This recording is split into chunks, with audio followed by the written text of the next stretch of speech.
The Monday rain slowed down harvest for some farmers across the area. KELOLAND's Ariana Schumacher spoke with the producer and the soybean processors about what they have been seeing. Good morning, Ariana. Good morning, Sarah. You may have seen more combines out in the soybean fields last week as fall harvest has begun for some farmers. However, the rains early this week postponed harvest by a couple of days. Craig Converse started harvesting on Sunday when he was able to cut his first 50 acres of soybeans. Although the rains delayed his work, he is still ahead of the normal harvest schedule. Normally, I'd say we're still about a week ahead of normal from starting harvest, and the dry weather we've had this year and a lot of the heat has really accelerated harvest. So we're actually ahead of normal, and so we've got a lot of time. So we're sitting pretty good.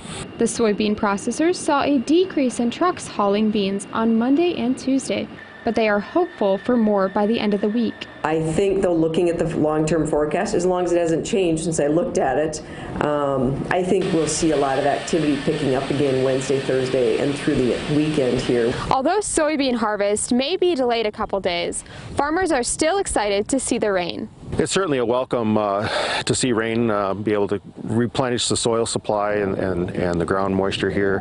We've really had a dry year, so any rain is welcome this time of year. However, getting too much rain can be a problem during soybean harvest. Beans need to be dry and they pick up moisture from the rain really easily. So if we get into some wet cycles where we get, like let's say a week of wet weather or something, that can really start to delay harvest, and then we can start running into trouble because as the days get shorter too, we just get less hours a day to harvest. It expands the pod and the pods can burst and put the beans on the ground. And so the challenge for the farmer is to get out there as quick as they can after rain conditions fit and try to salvage any beans that might be popping those pods. It isn't over until, like I say, the crop's put away and out of the field that we can be for sure what we have.